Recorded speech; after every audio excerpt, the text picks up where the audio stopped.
147 of the All the Books show, recorded at the David A. Howe Public Library, where we talk book news, author news, and literary news. And I'm Eric Mickles. And I'm Nick Gunning. You need some pep in your step, my hungry friend. Oh, I'm sorry. Because that was the most low-key NPR intro I've ever heard. Recording a day late and... $1 short. Yeah. No. And I haven't eaten. Yeah, Eric's hungry, everyone. Yeah, that's all right. Yeah, I had some nice coffee, so I'm feeling peppy. I'm feeling good. Hey, I bet you think I'm Eric. Yeah, I do. But really, I'm pulling my face. I'm pulling my face mask off of my face. Ethan Hunt. Yep. Because that's right, folks. This is our spy spotlight. Yeah. Or maybe it's not. Maybe that's a misdirect. Yeah. Maybe it's a double misdirect. By saying we're talking about spies, you're going to think, well, they can't really be talking about spies. But when in fact, we're talking about spy novels and spy movies. We'll probably get into a little bit down the road. You don't want to talk about spy movies? No, let's do it. Is someone grumpy? No. Man, I need to have like an emergency in case of hunger break glass, like Nutty Buddy bar Reese's peanut butter on my cups. wall. Just yeah. Here you go, man. Eat this. It's cookie. There's Buddy. wafer. I don't know. You don't like Nutty Buddies? Oh, I do like Nutty Buddy bars. I've never liked Nutty Buddy bars, Yeah. but I thought you did. So I do. They're delicious. boy, this is a lot of magic happening between you and me right now on this microphone. Sorry. That's all right. Let's try to recreate some of that warmth we had earlier. Yeah, let's do it. Hey, man. Hey, buddy. How's it going? Oh, super low key. What? Oh, you wanted me to be higher. All right. I'm doing buddy. Great. I like it. I like it. So we are going to be talking about spy novels a little bit later.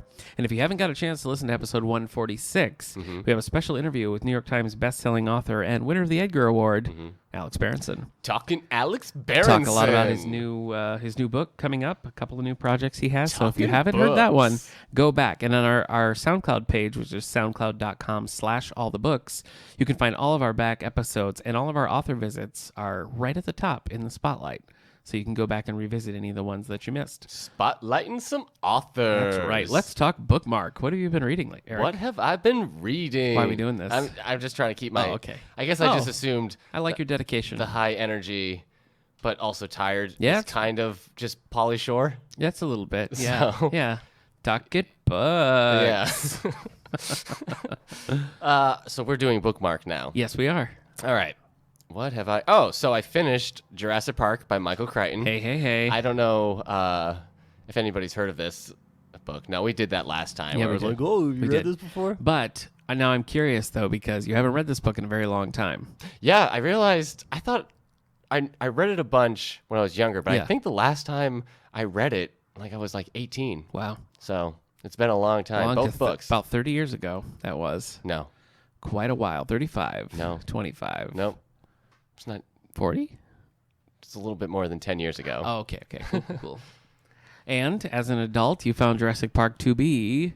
Well, it's great. Oh, okay, cool. It's full of dinosaurs. Yeah. I was But worried. It's interesting because when I first read it as a kid, I was like, look at all these charts. I'll never be able to understand anything. Yeah. And then... Now you're like, there's a mistake in this chart. That's actually... It's just kind of funny because it's like, they're just very small charts and they're not Little that charts. complicated. I want to go back in time like, you can't read this, you nerd. Any new perspective, any new takeaway from your reread? Lex is so annoying. Yes. In the first book. To the extreme. So that's a big thing. Yeah. It's everything just happens so fast without warning. Like the T-Rex attack on the car is just, you're just like, oh, this is happening now. But it also takes forever for the raptors to show up. You okay there? Yeah, I just had a yawn. Thanks for drawing attention to it. That's all right. It wasn't like a comical yawn because you were talking about Jurassic Park. I'll save that for later. But you said about Malcolm as well. Malcolm is not a likable character in the first book and probably not the second book. He's very snotty. Yeah. He's like in the... Now, in the second book, he does not have a child. Right. They're two just kids in two the lot kids. are just two kids. Two kids, yeah. Who don't even really know him. They're friends Right. with Doc Thorne and the Professor Levine. Right. And so, Malcolm just in the movies, you got Jeff Goldblum being charming, but snotty. Yeah. And this one is just snotty. And Michael Crichton himself tends to be kind of snotty. Yeah. So you get a snotty character writing a lot of snot. Yeah. So much snot. It's like the Brachiosaur scene in Jurassic Park, where it sneezes on Lex. You wouldn't know because you've only seen it twice in your entire life. Couple of times. Twice. Yeah. Yeah, maybe. Twice. Just maybe twice. 3 times. Nope. It's possible. Only twice. So we finished Jurassic Park, moving on to Lost World. Yeah, I've already started Lost World. Okay. They're on the island now. Okay. In the Lost World. It's pretty good, but Lost World takes a long time to get going. I wouldn't even say it's getting going yet. Sarah Harding hasn't got to the island yet. Everybody's just kind of showing up at different times, kind of like they're meeting at the log cabin on different. You're like, oh, we'll be there on Saturday. Don't worry. I don't remember it being low, like a slow start. But. Well, what makes it a slow start is everybody's like trying to figure out what we already know is going to happen. Like with Jurassic Park, it's kind of interesting because you're still you're seeing the mystery of the island isn't super mysterious. Like people are getting invited to it. Yeah. You're meeting different characters. With Lost World, it's just like, where could these dinosaurs be? And you just want to be. It's Site B, and so they're just trying to figure out different things. Like, are there dinosaurs? Yes, there are dinosaurs. And so it keeps kind of hinting around, like, what was this creature? It's like it's a Carnosaurus. That's fine. Carnotaurus. I'm sorry. But yeah. Anyways, any graphics or anything? Any other books you're? No, but I've got a pile of Batman comics I got to read. Some early 90s Batman, Mark Wagner. Okay. Wagner? Matt Wagner? Yeah. Okay. The Batman and the Monster Man. I read a Batman. Oh, yeah. I read Batman Year 100, and I really loved it. Woo! I liked it a lot more than you did. Well, Not that it's a competition, but... Didn't you only like it like 1 star more than me? I really liked it. I thought it was great. Okay. So that's good. If you haven't read that, it's by Paul Pope. And you sounded like Paul I said poop. I know. Paul Pope. We don't have it in our collection, but we can get it for you if you want it. So you have but to ask. And you loved the art. I thought the art is like objectively ugly, but I thought it worked well in the kind of story that it was telling. Yeah.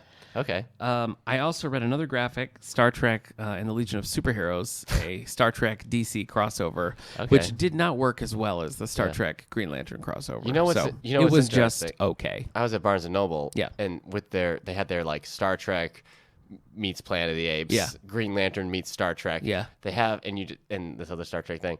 They also had a Green Lantern Planet of the Apes. Planet of the Apes, yeah. So, and at one point, I was looking through it, and there were some apes that were yellow lanterns. That's fun. And I was like, okay. Yeah. That one looks better. The Star Trek Planet of the Apes was not that great. Well, it's because it's like the 60s Planet of the Apes movies. Right. So it's just kind of like you have, and it's the 60s TV show. Star Trek. Yeah. So you have like a very dated version of Star Trek meeting the very dated version of Planet of the Apes. That's true. Sorry, man. I know you love them both. Yeah, I do. I read a couple of books. I finished Basket Case by Carl Hyacin. This is for our Page Turners Book Club.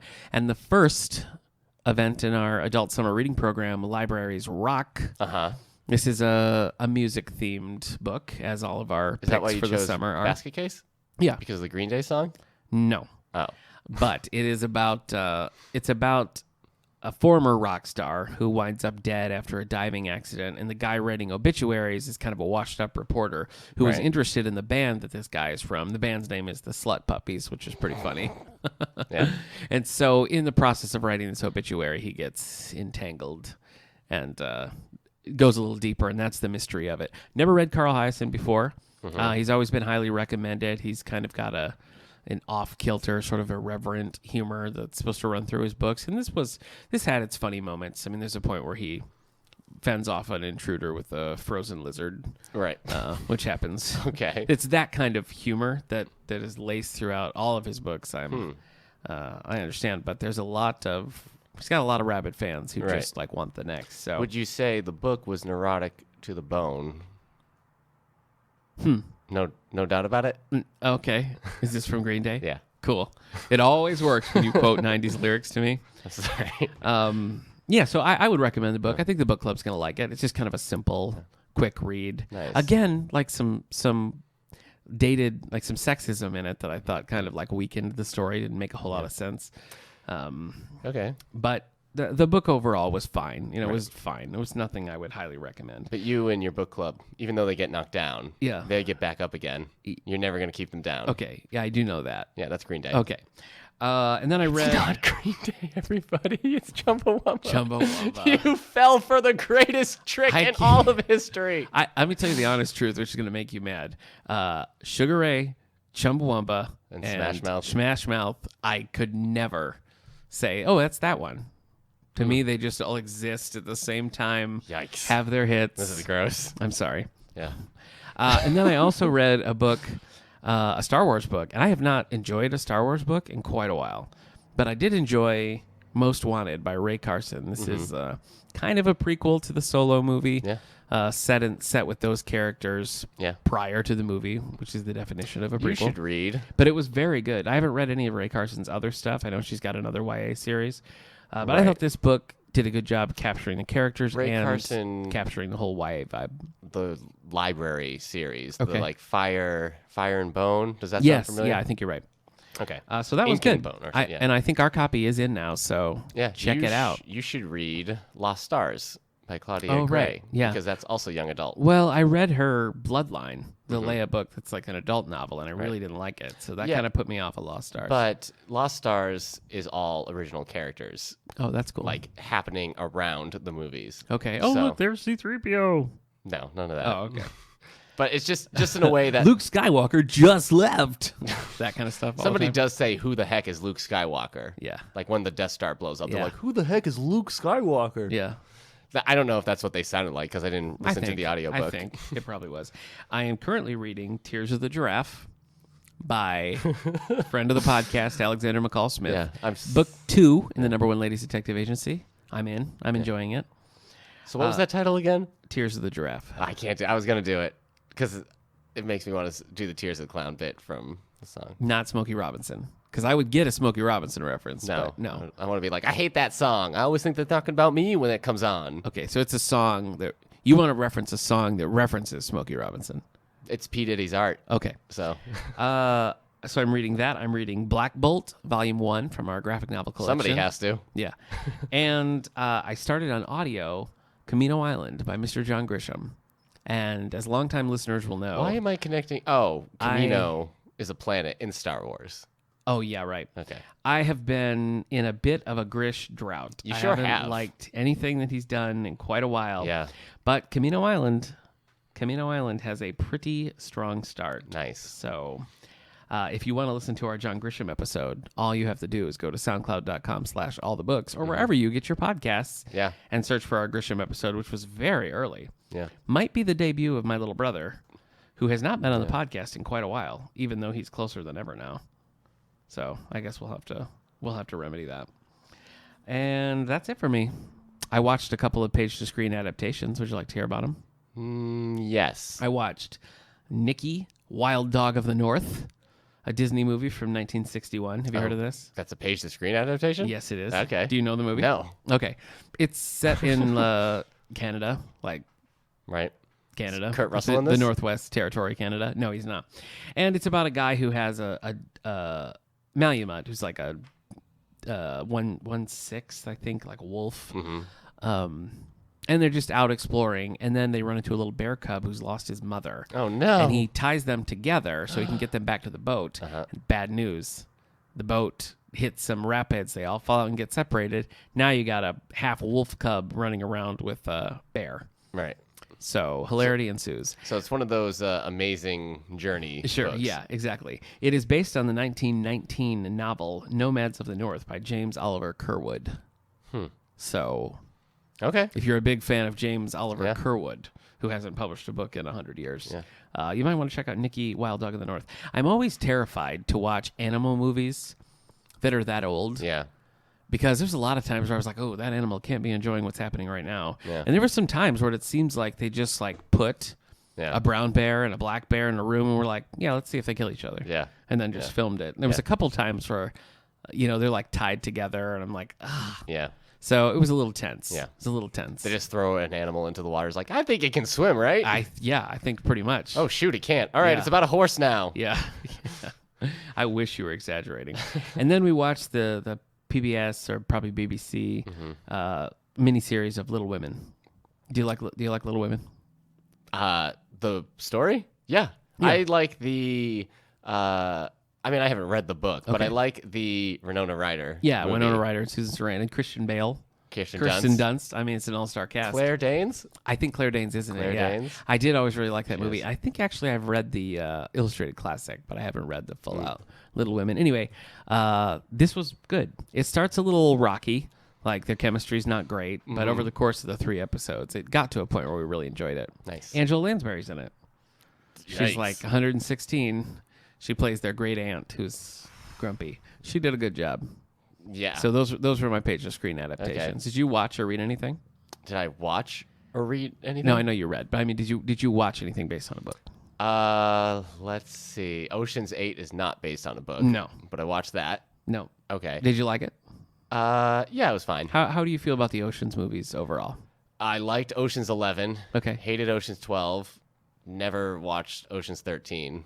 What about the classic, like with the Rat Pack, the original? No. I've heard it's real boring. It's very slow. Heard it's just them kind of like sitting around joking about each other. Yeah, being fun. right. So. Ocean's 11, the first one, with George Clooney and Brad Pitt, is good. Right. The second one is like goofy to the extreme. Ugh. And the third one is like serious to the extreme. So okay. Yeah, I think probably the first one is the way to go. Yeah, I don't have a appreciate. Would you recommend Ocean's 8? Yeah, it's a fun time. Okay. It's not as complicated as Ocean's 11 was. Okay. But we started season 2 of Westworld, which isn't based on a book, but it's based on a Michael Crichton movie. And I'm enjoying it much more than the first season because things are happening. It's a bit more sci-fi. Yeah, I know you had some problems with the long time, just get to the point already mode of storytelling. That's very true. And even last night's episode that I watched definitely pushed me. But I also started a game called Metro 2033. Okay. That's based off of a post-apocalyptic science fiction novel by Russian author Dmitry Glukhovsky. I can't say. Anyway, it's just there's not a lot of games that get based off of books that end up being good. Okay. But this one is. So I don't know how close how the game relates to the book, but playing the game, I'm like, I might check this book out. Interesting. So I guess it's like a bestseller, but I hadn't heard of it until now. Tell me the title again. Metro 2033. No, I don't. It has 2 sequels, 34 and 35, obviously. Makes sense. Any squeakquels? I don't know. Okay. So basically, the survivors are hiding underground in the Russian metro. Okay. Because of a nuclear holocaust, but like the world is now full of like monsters and stuff. Ooh. I thought it was a vampire book. I was wrong. Yeah. So dead wrong. Yeah, maybe when I finish the game, I'll actually check these out, see how it translates and everything. Sounds good. So, did you ever see? Maybe you haven't. Nightwalkers? Not Nightwalkers. Go ahead. Okay. Well, I was just going to mention that our John Grisham Spotlight, if you're interested, is episode 20. So soundcloud.com/allthebooks and scroll down to episode 20 and listen to our chat about John Grisham. Night Watch. It's a Russian vampire film. No. It is crazy. All right. I've got a bit of a scoop for you. I know maybe you're aware of this, but because we talk about Frank Miller quite a bit, renowned comic writer and author. I don't have any news about him. Frank Unless Miller. this is he died. No. Oh. He signed a deal to publish 5 new projects with DC. Oh. One of them is Superman Year One, which we've known about. Why you would give... Oh, really? I didn't know about that. Oh, yeah. Who gave Frank Miller the right to do Superman anything? I know. Yeah, he hates Superman's guts. It's a terrible idea. Oh, Year One's going to be... But this next one, I think, is actually a very cool idea, and I think you will, too. Okay. He is going to write a young adult graphic novel about Carrie Kelly. Oh, I like Carrie Kelly. I know. I love Carrie Kelly, the, I don't know, 4th Robin, I guess, at this point. The Robin from Frank Miller's Dark Knight. Which is like an alternate reality. It's an Elseworld thing. Yeah, Elseworld thing. But she's definitely one of my favorite Robins. Yeah. And having gone through all of the Dark Knight books, sequels that maybe shouldn't have happened, but some were better than others, it just kind of hammered home to the point like, oh, I like Carrie Kelly. Yeah, like anytime she shows up. Yeah, she's a good character. So. And he's not illustrating it, which is a good thing. Yeah. So there's no date announced for that, but they have shared. But that's only 2 of 5. 2 of 5, yeah. Yeesh. They have shared some concept art online. Ben Caldwell is the one who's drawing it, and it looks great. I think it looks really cool. I like the character designs. So anyway, that's just a little bit of literary news to wet your whistle. Let's move on to more book news. Okay. I've got. We're gonna have to talk way more about Superman Year One soon because that's a terrible idea. Nice. Here's some things coming your way in August. These are our advance notices. Faye Kellerman fans, we have book number 25 in her Peter Decker / Rena Lazarus series. Faye Kellerman, what? I just haven't. Who are these characters? Faye Kellerman, Peter Decker, and Rena Lazarus. This is not an author that I follow. Okay. She's kind of a sleeper hit. Okay. There's never like, yay, Faye Kellerman, but it seems like they They usually make their way to the bestseller list. There's definitely a fan base for it. Right. They don't typically make a big splash. Detective Peter Decker and his wife Rena Lazarus risk life and limb to solve a pair of brutal murders that may be tied to a crime from more than 20 years ago in this intense and addictive mystery from New York Times best-selling author Faye Kellerman. So I don't think we put these in the mystery section. I think they're more like suspense type. Though this one does sound like it might be leaning a little bit more towards mystery. Right. James Patterson, Texas Ranger. Ooh, I saw a review for the Bill Clinton James Patterson book, and it's not kind. Yeah, I saw it on the shelves. Had a C+. Yeah. I'm not surprised at all that it's not good. I think the review called it silly. I actually don't think that I'm going to read that book. What? I know. Okay. I haven't read Jimmy Carter's book Hornet's Nest. I haven't read that either. So who's Jimmy Hornet? Sounds cool. He does. Sounds like a detective. Yeah, he's like a retro PI. Yeah. Hey, Jimmy Hornet's on the scene.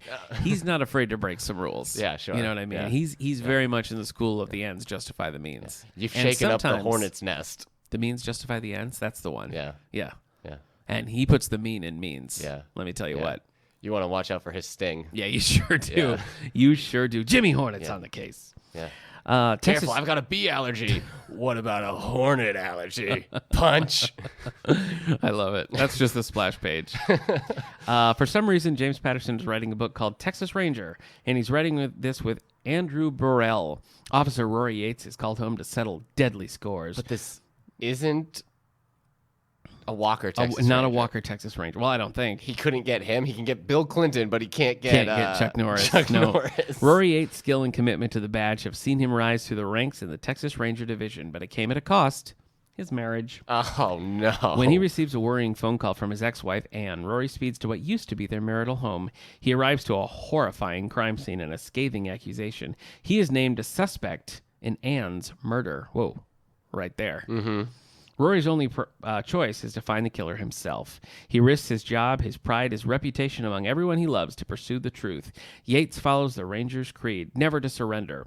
That code just might bring him out alive. Really covering new ground with this cop accused of a personal murder, and he's got to go on his own. He needs to enlist the services of Jimmy Hornet to find out who killed Chuck Norris's wife. So that's coming to you. That's coming to you soon. Yeah. And then finally in large print, I couldn't think of the word for a minute there. The Last Thing She Ever Did. Oh. By Greg Olson. Let me guess. Died. Greg Olson is the lesser known of the Olson siblings. So Mary Kate, Ashley, Elizabeth, Greg. And Greg. Yeah. And Greg. He doesn't look anything like them. Didn't go into the family business. Yeah. He's German. Yeah. Yeah. The community along Oregon's Deschutes River is one of the successful careers and perfect families. For years, up and comers Liz and Owen have admired their good friends and neighbors, Carol and David. They appear to have it all: security, happiness, and a beautiful young son, Charlie. Ooh. Then Charlie vanishes without a trace, and all that seemed safe is shattered by a tragedy that is incomprehensible, except to Liz. Yeah. It took one fleeting moment for her to change the lives of everyone she loves. A heart-rending accident that can't be undone. Neither can the second worst mistake of her life, concealing it.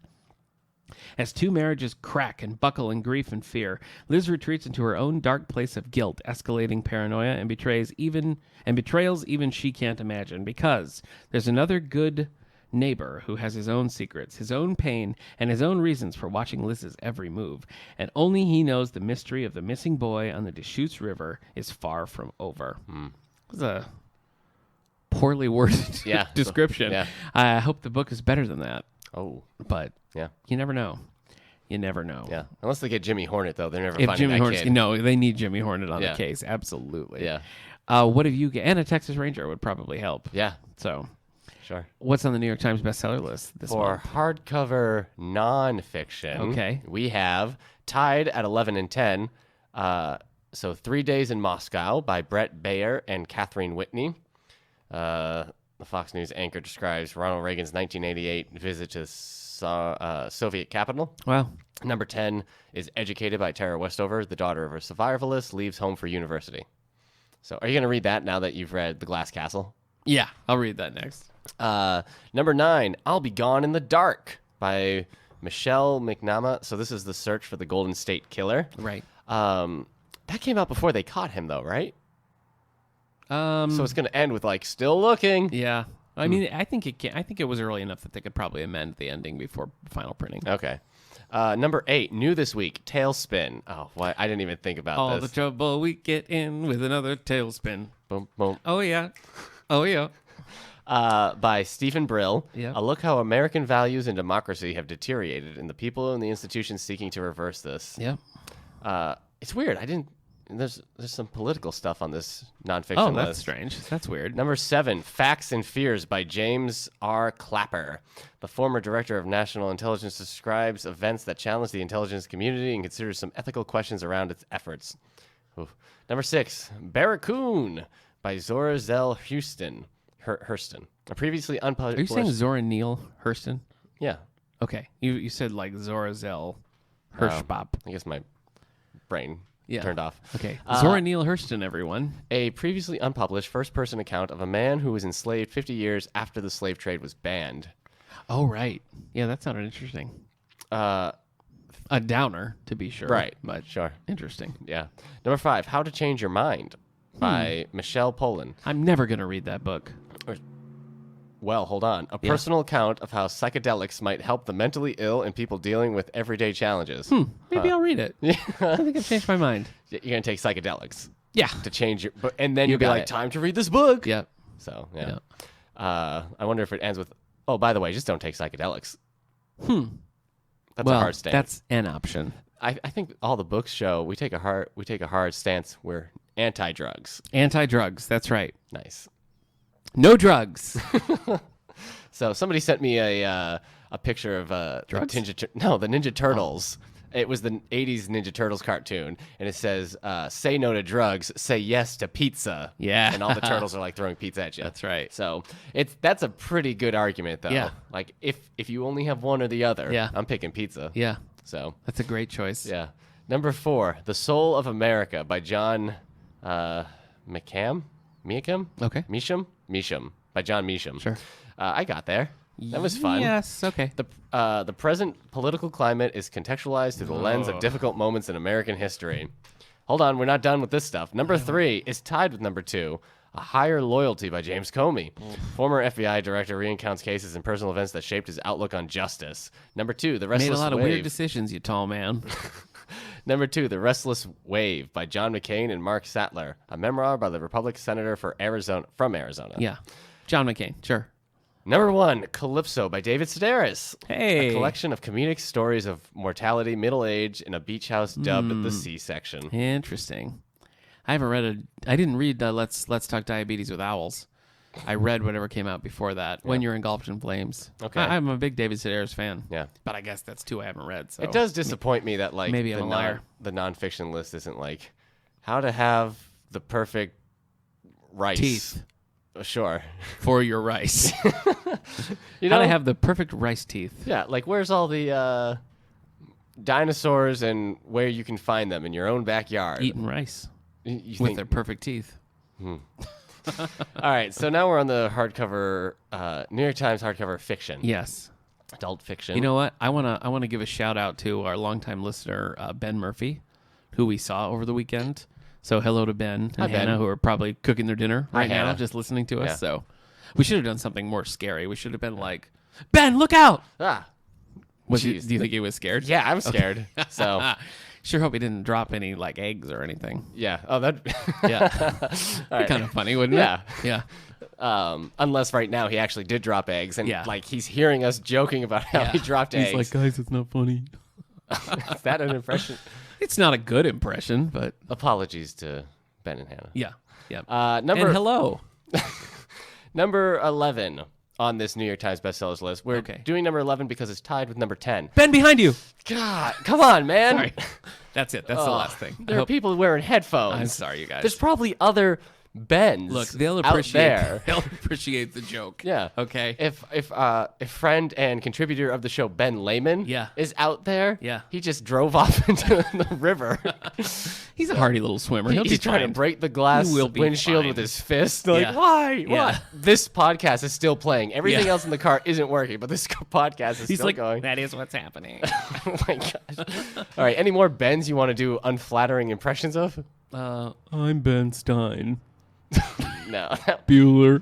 That was pretty bad. Was it? Yeah. Go ahead. Take it. For Ben Stein? Yeah. Let me hear it. I don't think I can. Yeah.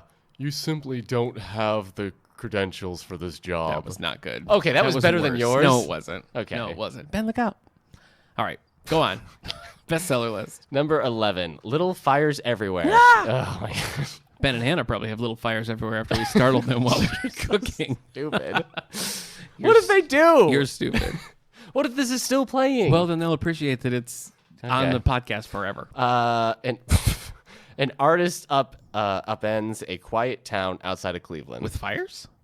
Yeah, I think it's artistic fires. Oh, okay. Like an arson. Yeah. Jeez. Arsonist. Yeah, I feel like you're kind of encouraging arson by calling it artistic. So all the books also has a firm anti-arson stance. Right, sure. Okay, go on. Number 10, Before We Were Yours by Lisa Wingate. It's going down on the list now, but sure is. 37 weeks. Yeah. So I'm Couldn't sure. make it to 40, could you, Lisa Wingate? I mean, it might. Yeah, you're right. We'll see. Okay, we'll see. In 3 weeks, we'll know. Number 9, The Cast by Danielle Steele. A magazine columnist meets an array of Hollywood professionals when a producer turns a story about her grandmother into a TV series. Oh, what an absolute gas.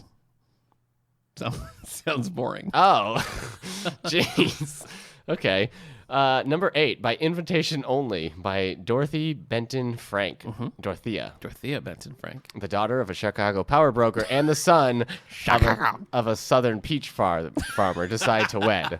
So this is... Yeah, Jimmy Carter and his offspring. Chicago power broker, yeah. Chicago.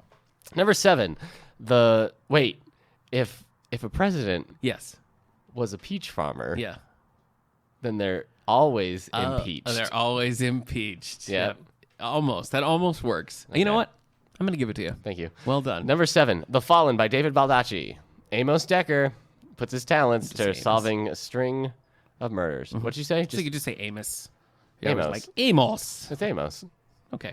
Amos? Agree to disagree. Amos Decker. Yeah. No, Amos Decker. Amos. Amos Decker. Amos. Number 6, 5 weeks on the list, The 17th Suspects by James Patterson and Maxine Pietro.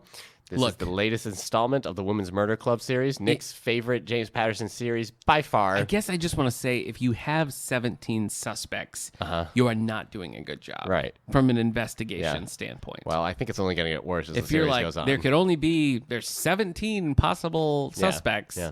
It's like, go back to the drawing board. Come back when you got 3 to 5 in a pinch, but 17. You could read the series Step it backwards. And then it's kind of like a then there was none situation. Yeah, but I'm afraid all the hidden messages would come out. Yeah. Hey, do you remember, speaking of that, Then There Were None, do you remember when we saw a high school performance of Then There Was None? Yeah, I see it whenever I close my eyes. the killer, we find out who the killer was, and it's just this, like, very polite kid for most of the thing. And then he just becomes, like, he goes from polite to psychotic. Like, derailed. And it was, like, instantly. This wasn't, like, a dimmer switch. This was, you just flipped it. No. And he, like, there was a point where it looked like he was choking the girl with a rope, with a noose. Yeah. And I wasn't sure if he was really killing this girl. Yeah. I wasn't even sure it was part of the play. Yeah. So he's like, I got up and pulled the fire alarm. I didn't know what to do. He was like, I shall have my head. And we're like, guys. The director's like, should we intervene? The director's just Did looking at the script. pages? Where is it? Where is it? Why is he calling them by their real names? Yeah, that was an experience. Yeah. But it was probably the most intense high school performance I've ever seen of anything. Oh, probably. So, I don't think I've broken out into an open sweat while watching another high school I remember play. that forever. I will too. Number 5, To the Moon and Back by Karen Kingsbury. All right. A man whose mother died in Oklahoma City bombing seeks to reconnect with a woman also affected by this tragedy. Oh. Sad. Yeah, I guess so. But it looks like it's also a romance. So interesting. That's a nice way to take... Oh, no. Guess who's back? Who? Back again. Who? Ruth Ware's back. Oh, really? Yep. The Death of Mrs Westaway by Ruth Ware. A tarot card reader mistakenly receives an inheritance letter. Is that how I'm supposed to say it? Yes. No, it's tarot. Tarot. That's tarot. What? All right, so a tarot card reader. That sounds stupid. Tarot card. Look, a card reader mistakenly receives an inheritance letter and attends the funeral of the deceased by Ruth Ware. This cover, these new covers are not doing her any favors. Really now? Not that her writing does these covers any favor. That's rude. Okay. Are you going to read this? You've read 2 now. The paperback cover of The Lion Game is actually really good, but the main cover is bad. Because you read The Lion Game. I did. And you liked it more than The Woman in Cabin 10. Yes, it was more complex. So you're going to read The Death of Mrs Westaway? Well, you're right about that cover. That's lame. I might. It's just I don't know. a gate with some thorns and some birds. It's all black and white. Yeah. Okay. Well, she's back. She's who called her the Agatha Christie of our day? I think it was just on the book blurb, but I don't remember who it was. I have not read her first book, In the Dark World, which I think actually got pretty good reviews. Oh my gosh. They've made a single Batman animated series episode into a novel by Clive Cussler and Robin Bursell, The Gray Ghost. That's a deep cut. Yeah, only a few people. Cut. There was an episode of Batman the Animated Series with the character called the Gray Ghost, played by Adam West. Adam West himself, the late Adam West, unfortunately. Yes, but this is by Clive Cussler and Robin Bursell. This is Sam and Remy Fargo, so it's one of those Fargo books. Yep. Search for Rolls-Royce prototype that has vanished for a second time. The cover is just the Rolls-Royce on fire. I know. What happened to all the fun adventures in jungles? Where's the Clive Cussler we used to Are there love? no Mayan pyramids to discover? There's none. There's none. Number 2, Shelter in Place by Nora Roberts. Survivors of a mass shooting outside of a mall in Portland, Missouri? No, what's M-E? Maine. Oh, Portland, Maine. Oh, that makes sense. Yeah, it's a lot more sense. Develop different coping mechanisms and face a new menace. Number 1, The Outsider by Stephen King. A detective investigates a seemingly wholesome member of the community when an 11-year-old boy's body is found. Yeah, brutal. You gonna read this? I don't know. Or is the subject matter too dark for you? I don't like the subject matter. I also haven't read Sleeping Beauties. The cover's a little disturbing. It is. So I'm out of the habit. But I don't know. Maybe someday. Okay, maybe. The only one I'm planning this year for the Page Turners Book Club, we're doing The Dead Zone. Oh. For the book club. I'd read that. So I think you signed up for it. So son of a gun. You're about to. Is that it for the New York Times bestsellers? Yeah, that was number 1. The Outsider. Stephen King still number 1. Were you able to secure the rights to the Mission Impossible theme? Yes. Okay. But it has to be a cappella. It has to be performed by us. Really? Yes. It has to be like an original remix. But you got the rights to use those actual notes in that sequence. Yeah. Yep. But we have to do it. Right. So. Okay, but because we could get in a lot of trouble if you don't have the rights. So no, it's fine. Now's the time to come out and tell me. This is counted as a remix. Okay. So, and remixes are allowed just to under be the safe, fair rights. Mine will be a parody of the Mission Impossible theme. Okay. So join me in a parody of the Mission Impossible theme. Are you ready? Yeah. Okay, go. Dun dun dun dun dun dun dun. You're not doing anything. Oh, I was waiting for my part. No, we go at the same time. Let's try it again. Ready? Uh-huh. Dun dun dun dun dun dun dun dun dun dun dun dun dun. Hey, how's it going? Okay. You know what? That last bit was improv, but I think it actually really worked. All right. So I want to hats off to you. All right. Hats off to you. As we said, top loaded in this episode, we're talking spies. We tricked you. You thought it wasn't about spies You thought anymore. it was, you thought it was a double cross, but it was a single cross or a triple cross or a triple crown, where a horse wins 3 races. Yeah. So it's one of those things. That horse was always working for the CIA. What? Yep. Wow. Spy horse. Oh my gosh.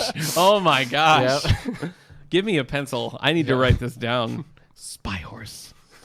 Secretariat, do you think? You think it was Secretariat? That was the spy that horse? was his cover? Yeah. That'd You be great. might not make it out of alive, spy horse. Spy horse. Tell me something I don't know. So golden. That's so golden. Jimmy Hornet is hot on the trail of double agent Secretariat the horse. Yeah. Almost only counts in horseshoes. That's It's about to count for a lot more.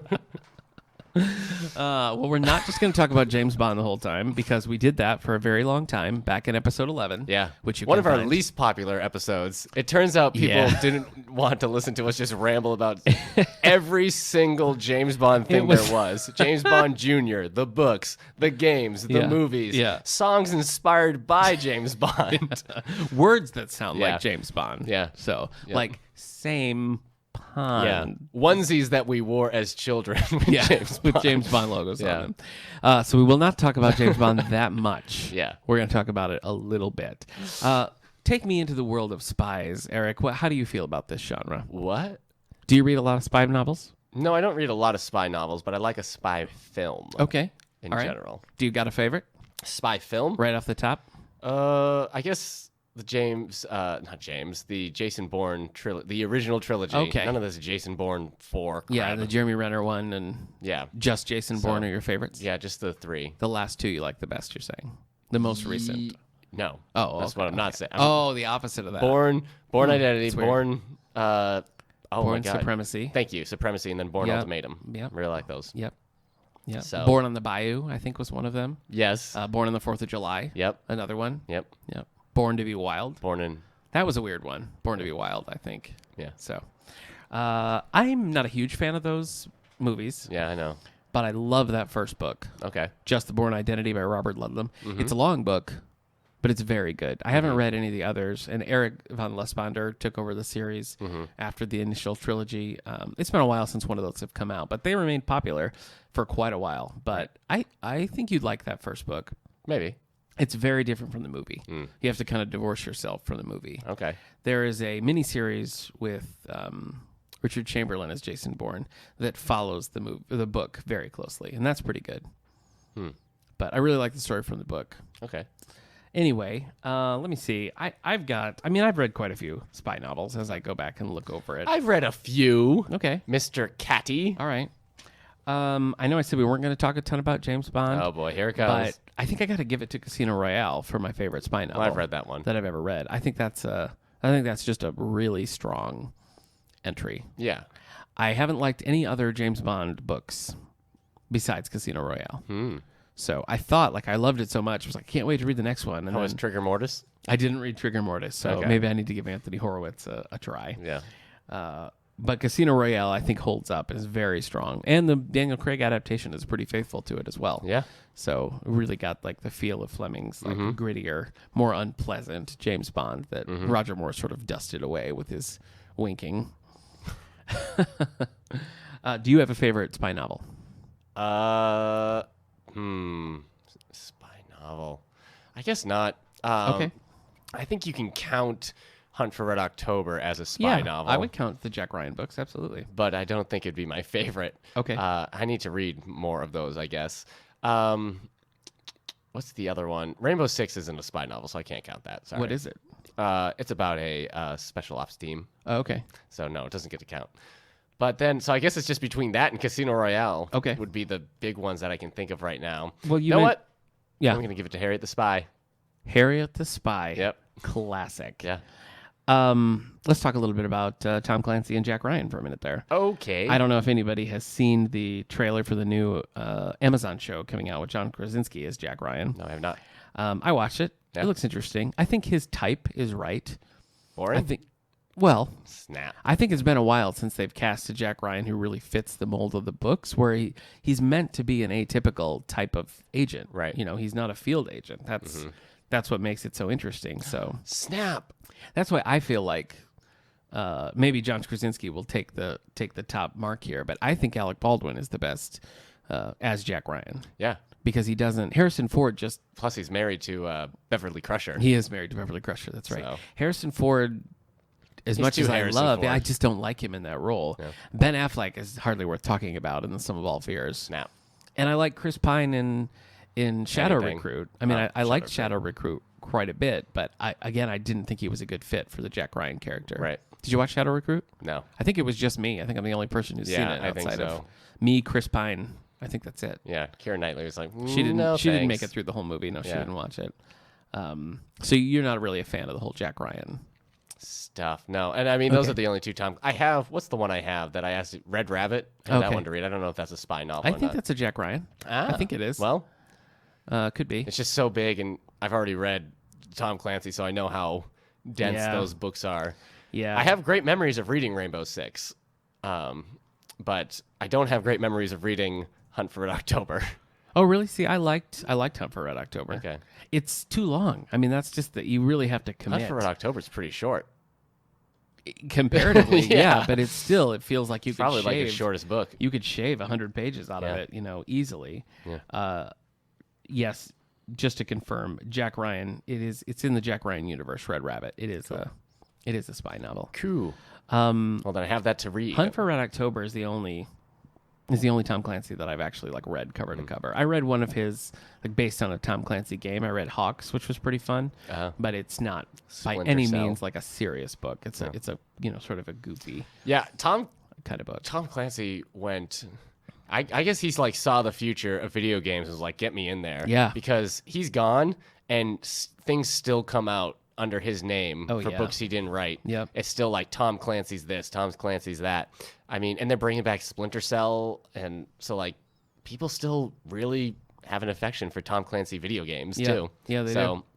It's funny. I mean, you've made this point before, but Tom Clancy as a brand.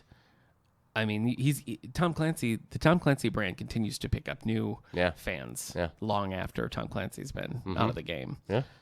And out of this plane of existence as well. He looked like a tough guy. Every time I saw a picture of him, I was like, oh, he could just punch my face right into the back of my skull. Yeah, he probably could. So. He probably could at that. What your feelings on the Jack Ryan's movies? Do you like any of them? Just the first one. That's the only one you've seen? Yeah, we've already talked about that. Okay, all right.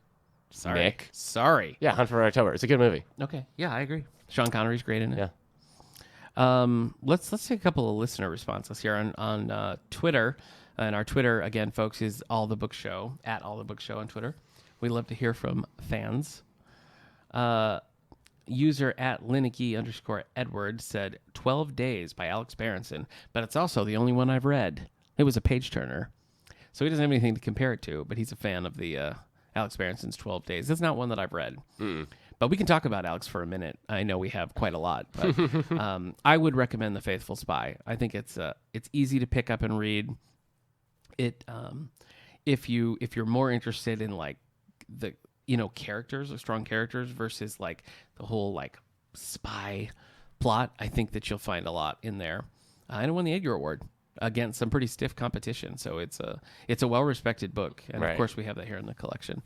Alex Berenson himself answered this question, and his favorite was The Spy Who Came In From the Cold, which is that one's familiar to me. It's a John le Carre novel based on or starring the character of George Smiley, who goes throughout. There's a whole series with Smiley. There are a total of the Muppet character. No, who am I thinking of? Guy Smiley. There's 9 of the George Smiley books. Okay. There's been some adaptations over the years. Most recently, Gary Oldman played George Smiley in Tinker Tailor Soldier Spy. Yes, I need to watch. It is Guy Smiley. It's a very good movie, Tinker Tailor. It's very slow. Yeah. I mean, it really gets that retro vibe of how those movies used to be. Tinker Tailor came up, I believe, on another post. Yeah. Facebook user Alex says John le Carre. About Tinker Tailor Soldier Spy. He says this: the retro Cyrillic text on the cover of the 1980s edition at my hometown library intrigued me enough to pick up a genre I'd never tried before. Okay. So there's a vote for good book covers. Yeah. His plots drip with authenticity. The moral ambiguity is a tasty antidote to the usual rah-rah tone of political thrillers, and the hangdog, intensely human travails of heroes like George Smiley, mirrored by the end of the empire aspect of the Cold War narrative, are so much more interesting than the He-Man, James Bond types. Smiley is a very interesting character for the reason that Alex here is pointing out. He is just a very low-key kind of guy, which is, I think it's hard to pull off, having your center be a character like that, but from what I've seen, it works very well. Again, that's a 9-book series. The first in the series for George Smiley is Call for the Dead, which came out in 1961, and the most recent, A Legacy of Spies, came out just recently, 2017. So, all spy, all Muppet, all the all time. newscaster. Okay, Guy Smiley. All right. Here are a couple other books that I like. Backblast by Mark Greaney, one of the Gray Man series. Yeah. Mark Greaney took over the Tom Clancy titles for a while. Has since moved on. I think Grant Blackwood is covering that now. Scratch One, which is a lesser-known early Michael Crichton, is a good spy novel. Not what you'd expect from a Michael Crichton. Right. But he has that, and he has Binary, which is also kind of a spy novel, but I prefer Scratch One out of the two of them. A movie that we've both seen, 6 Days of the Condor. 3. Oh, right. The book is 6 Days of the Condor. The movie only had 2 hours. They had to cut down to 3. Yeah. Weekend of the Condor. The book is really good. Okay. I really enjoyed it, and I like the movie too. But there is that he's a little rapey, I guess. Like his relationship with that woman is like terrible. It is. It's like aggressive and uncomfortable for everyone. And yeah, and it sort of like works out in the end, so it's supposed to. Yeah, right. But I mean, it's a little ambiguous. Yeah, when we watched that movie, it was like, yikes. Yeah, it's ambiguous. So, yeah. The way that goes. So, and I think intentionally so. I mean, I don't. You don't think so? I don't know. I think it's just of its time. Yes, they didn't realize that. Oh, this is terrible. Yeah. So, I'm not. I think the book maybe smooth. It's not quite as aggressive because the time is longer, and so but there still is an element of like. Yeah. I mean, he's holding her prisoner, so it's not exactly a level playing field. So it's odd. It's an odd. But you don't want to talk about this. No, anymore. I don't know what else you want me to say about it. The book is maybe better than the movie is very rapey. Yeah, and it was very uncomfortable to watch, and uncomfortable when they even like called it out in the movie later. Yeah. And she's like, "Oh, I'm just kidding." I'm like, "No, this is terrible. Yeah, get out of there, Faye Dunaway." Yeah, it doesn't. It was Faye Dunaway, right? Yeah, I think it was. Yep. Snap. We mentioned Bourne Identity. The other one that I like, There Are No Spies, which was adapted into the movie. Oh, that's not good for this podcast then. Adapted into the movie November Man with Pierce Brosnan. Oh, that guy. The movie is actually adapted from book 7. Yeah. It's the November really Man messed with series. Your book clubbing. It did. By Bill Granger. Yeah, because when they put out the paperback to go with that, they renamed it November Man, which is, there's another book 7, called November Man. So now there's very confusing. Yeah. I haven't read more in that. I've only read There Are No Spies, but I really liked it. And we have them in our collection, so I probably someday will go back. Do you have some favorite spy movies? Can you talk more about them? Yeah, I guess. Okay. Let's see. So there's a spy who... I guess I kind of feel like 2015, I don't know if you were aware of it. It was like a year of a bunch of different spy films. We had Mission Impossible 5. We had Kingsman 1. We had... Oh, I've not seen the Kingsman. The first Kingsman is very good. Kind of a send up to the Roger Moore spy ridiculousness. We had The Man from U.N.C.L.E., which I actually liked in parts. I liked its parts as opposed to the whole. Okay. You know what I mean? Yeah, I wasn't really a fan of that movie. Like, there were performances and there were bits in that. I'm like, oh, this is fun. This is cool. This is enjoyable. But then, like, as a whole, I'm like, oh, that was long. Yeah. And what else was that year? That was Spectre. Spectre came out that year, too. Ooh. Everybody else was kind of doing, like, these new and cool things, and Spectre was like, I don't know. Yeah. Spectre, we're stale. I've moved on from being upset at Spectre to now just be like, yeah, it's pretty. It looks nice. To me, it's just like the Die Another Day of the Daniel Craig era. Oh, I don't think it's that bad. No, I would watch Die Another Day before I would watch Spectre. No, I would say the worst one is still Quantum of Solace. Yes. That's a mess. That's hardly a movie. That's a tag on the end of an unnecessary tag on the end of Casino Royale. That short story, Quantum of Solace, nothing to do with the movie, but the short story by Ian Fleming is very good. Okay. It's a totally different plot. I think James Bond from Ian Fleming's version of James Bond plays a little bit better in short story form because he's not a likable or enjoyable character to follow. So in a more compact setting, right? And we do have the full collection called Quantum of Solace of all the short stories here in the collection. But yeah. So, anyways, I like the Mission Impossible series. All of them. Oh yeah, those are pretty good. Even 2, even though 2 is ridiculous. Our last time we watched Mission Impossible 2, I was like, okay, I can see what's going on here. This is dumb fun. And yeah, I guess those are. I keep thinking there's like other big ones that I'm missing that I really liked, but I guess not. I tried to watch. I don't know if you've ever watched The Good Shepherd, about the birth of the CIA. No. Almost killed me. Really? Put me to. I couldn't do it. I probably had like 30 minutes left, and I'm like, no, I'm going to bed. I'm done. I do not care about this. So, wow, you made it that far. Yeah, and it was a long Bourne movie, so did not finish that movie. All right.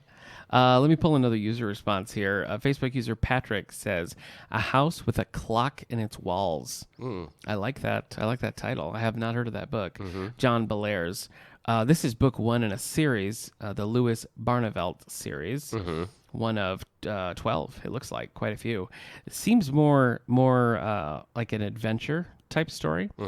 Orphaned Louis Barnevelt comes to live with his uncle Jonathan and quickly learns that both his uncle and his next door neighbor are witches on a quest to discover the terrifying clock ticking within the walls of Jonathan's house.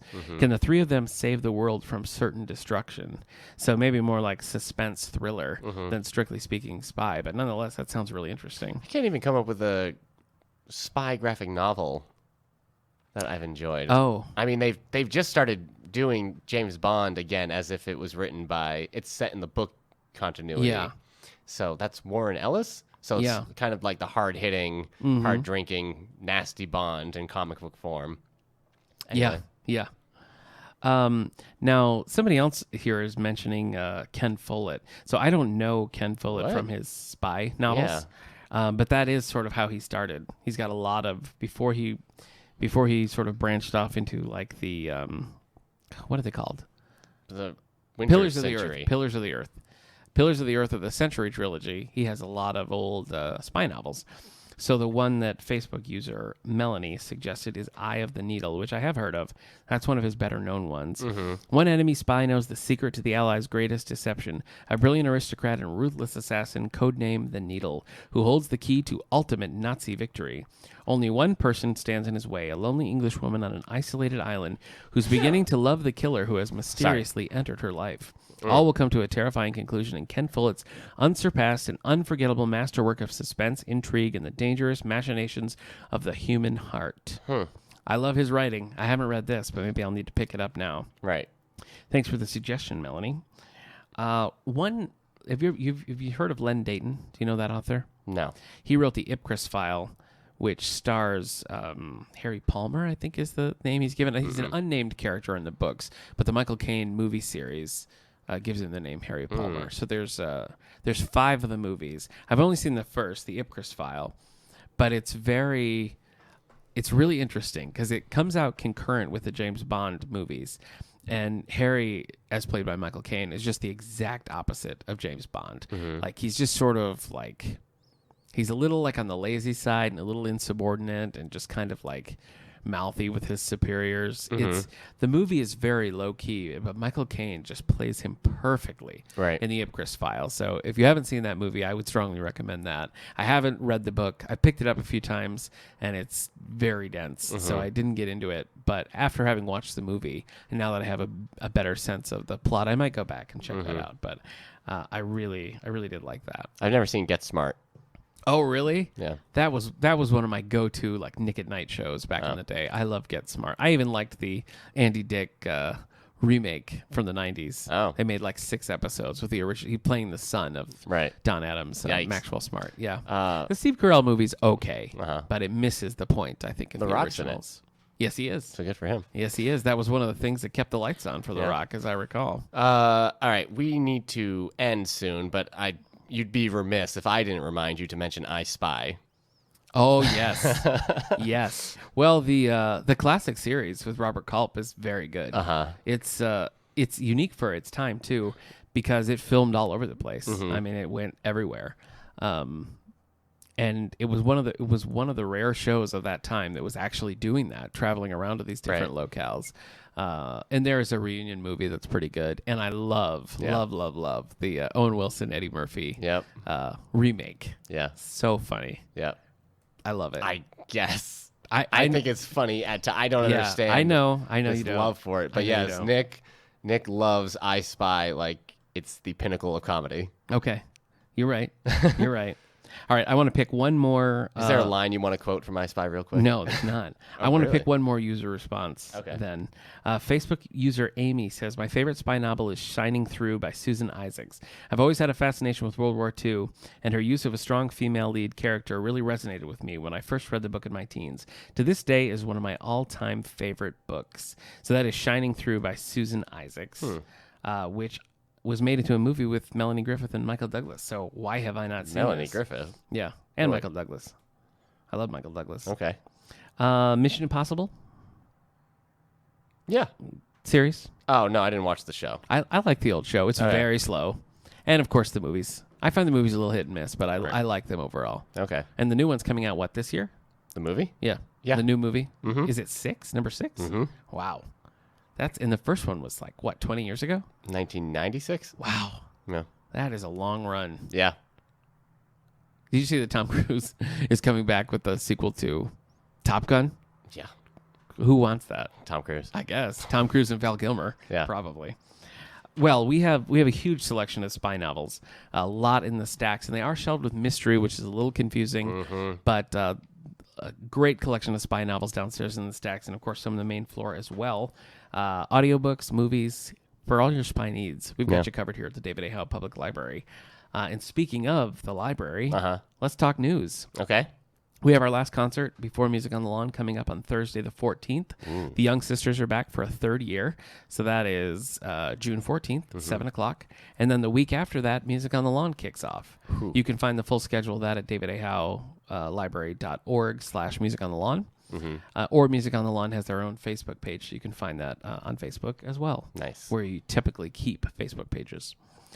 The book clubs are reading Basket Case by Carl Hyacin and News of the World by Paula Giles. So you can join us for those. Nice. What about you? We're getting ready for summer reading programs, so sign-ups have started for children and teen patrons. So everyone who is young. Yeah. Younger than 18. Young at heart? No. If you're young at heart, you can sign up for the you can sign up for the adult book club. Yes. Or the adult summer reading program. Yes. But we're doing sign-ups for the next 2 weeks because summer reading program starts the 25th. Coming so fast. Yeah. So for the teen stuff, we've got some stuff planned, like our outdoor arcade, provided the weather is okay, some crafts, some pretty fun movies. We're doing voice lessons, and we've got a bubble show planned Doug for Ruja coming back. July, yep. So yeah, we've got some stuff planned. So we'll talk about those probably a lot more next week and as it's happening. Yep. Because we're about to get real busy here at the library. That's true. Yeah, Tuesdays on the Terrace is starting in July, so you can have lunch with us. Next movie will be the 29th, and that will be The Maze Runner, The Death Cure. Actually, before that, we are showing Finding Dory on the 18th at 3:30. And to tie in with our spy theme today, we're showing the first James Bond movie, Dr. No, starring Sean Connery at 2 o'clock on Tuesday the 26th. That's our senior matinee. Nice. A lot going on here at the library. So stop in, check out, hang out with us. And until next time, I guess that's it. Oh, wow. No, go ahead and close that. I just was not prepared. All right. So, folks, thanks for tuning in. We'll see you next time. Ben, look out!